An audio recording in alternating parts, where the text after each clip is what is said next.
आखिरी रोटी वाली लड़की की कहानी ध्यान से समझ लो, आप कभी गरीब नहीं रहोगे। जय श्री कृष्णा दोस्तों, साथियों, आपका स्वागत है हमारी इस ज्ञानवर्धक वीडियो में। दोस्तों, आज इस वीडियो में जो हम कहानी लेकर के आए हैं, ये कहानी बहुत ही ज्ञानवर्धक है और मोटिवेशनल है। कहानी थोड़ी छोटी है, लेकिन यह कहानी आपके लिए बहुत अच्छी सीख देकर जाएगी। शायद आपने सोचा नहीं, क्योंकि मित्रों, किसी ने कमल की बात कही है, धीरज रखने वाला, अच्छी नीयत रखने वाला मनुष्य हमेशा लाभ में रहता है। कहानी थोड़ी सी छोटी है, लेकिन इसकी जानकारी बहुत ही बड़ी है। अगर इस कहानी का आपने सर समझ लिया तो कहानी छोटी है, लेकिन इसका सर, इसका रहस्य, इसकी जानकारी आपके लिए बहुत बड़ी महसूस होगी। तो मित्रों, बने रहिए हमारी वीडियो की समाप्ति होने तक। और यदि आपने अभी तक हमारा चैनल सब्सक्राइब नहीं किया है, तो आपसे निवेदन है कि आप हमारे इस चैनल को सब्सक्राइब कर लेना और लाइक, कमेंट, शेयर करना तो बिल्कुल ना भूलें। मित्रों, आपका एक सब्सक्राइब हमारे लिए बहुत महत्व रखता है। तो चलिए मित्रों, अब शुरू करते हैं ये आखिरी रोटी वाली लड़की की कहानी। ये सीख क्या देती है, ये हमारे और तुम्हारे लिए जानकारी क्या देती है। प्रिय दोस्तों, एक समय की बात है, एक जगह पर अकाल पड़ गया था। बहुत भयानक अकाल पड़ गया। मनुष्य के लिए रोटी खाने के लिए नहीं मिल पा रही थी। भूख मनुष्य प्राणियों को छोड़ रहा था। इधर दोस्तों, क्या हुआ, इस जगह पर एक अमीर आदमी ने विचार किया, जिसके पास दौलत के भंडार थे, कोई दौलत की कमी नहीं थी। उसने सोचा कि मैं थोड़ा दान करूंगा। और दान कहाँ करूं? तो उसको पता चला कि उसी जगह पर अकाल पड़ गया चुका था। दूसरे विचार किया कि चलो वहां हम रोटियां बनवाएंगे, गेहूं की रोटियां बनवा करके वहां बंटवाएंगे। जैसे लोग खाएंगे तो उनकी भूख शांत होगी और उनके प्राणों की रक्षा होगी। यह सोचने के बाद में दोस्तों, जो अमीर आदमी था, उसे जगह पर पहुंच जाता है और अपने गेहूं से रोटी बनवाकर और रोटी बच्चों में बांटने की घोषणा कर देता है। दोस्तों, रोज बच्चे वहां आते हैं और टोकरी में से अच्छी अच्छी रोटी वह अपने हाथों से उठा करके ले जाते हैं। और अधिकतर बच्चे जो वहां पर आते हैं तो रोटी पानी के लिए धक्का मुक्की करने लगते हैं। जब उन्हें जगह नहीं मिलती है तो वहां धक्का मुक्की करते हैं, लेकिन रोटी ले जाते हैं। क्योंकि दोस्तों, कहते हैं वो मनुष्य हो चाहे बच्चा हो, जब उसको भूख की पीड़ा सताने लगती है तो व्याकुल हो जाता है और हर कार्य करने के लिए तैयार हो जाता है। जो कम करने के लायक है वो करता है, जो ना करने के लायक है वो भी करता है। चोरी भी करता है, डकैती करता है, बेईमानी करता है और लूटपाट भी करता है, लड़ाई करता है, धक्का मुक्की भी करता है। किस लिए करता है? इस पेट के लिए, इस भूख की तड़प को शांत करने के लिए। क्योंकि पेट की भूख की तरफ ऐसी होती है, बुरे काम करने के लिए इंसान को मजबूर कर देती है। जो वहां बच्चे कर रहे थे, भूख की तड़प से धक्का मुक्की करते हैं, लड़ाई करने लगते हैं, एक दूसरे को धक्का मार देते हैं तो गिर जाता है, लेकिन वहां से रोटी ले जा और खाते हैं। दोस्तों, लेकिन एक लड़की उसे जगह पर जब आई थी तो धक्का मुक्की से बहुत दूर रहती थी। वह बच्ची थी।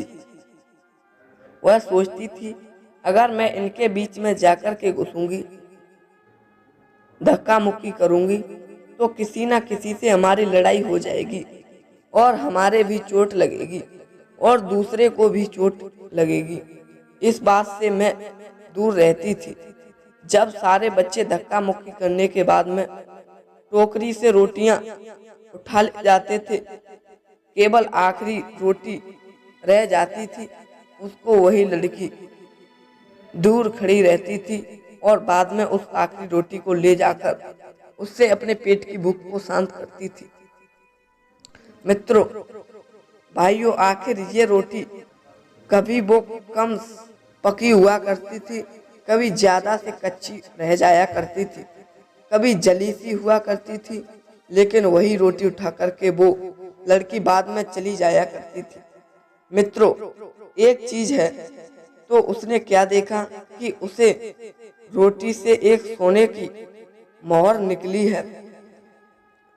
मोहर जब उसने अच्छी से देखी तो ले जाकर के अपनी माँ को दिया और कहा कि भगवान ने हमारी टेर सुन ली।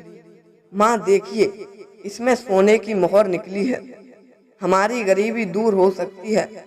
मित्रों, जब माँ ने वह मोहर अच्छे से देखी तो माँ ने समझाया, बेटी ये हमारी मोहर नहीं है, ये मोहर उस अमीर आदमी की है, इस धर्मात्मा आदमी की है जो रोज हमें रोटियां खिलाता है, और यह मोहर ले जो और उसको वापस करके आओ, यही हमारा धर्म है।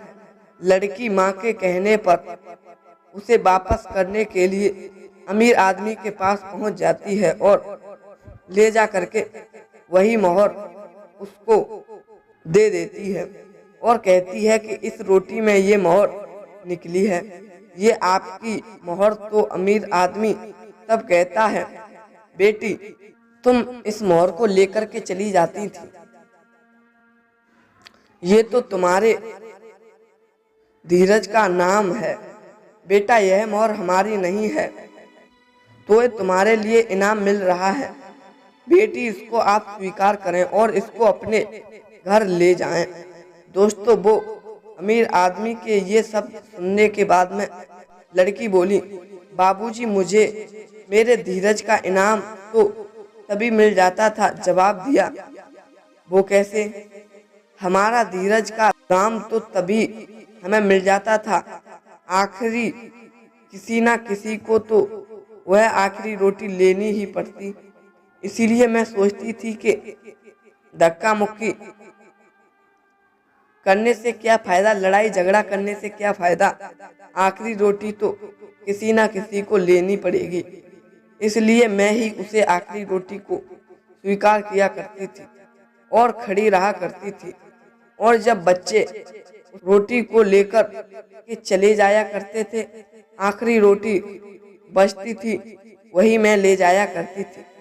मित्रों, लड़की की ये समझदारी को देखकर के अमीर आदमी बहुत ही खुश होता है, प्रसन्न होता है, और इतना खुश हुआ कि उसने उसे लड़की से कहा कि कल हमारे घर पे आ जाना।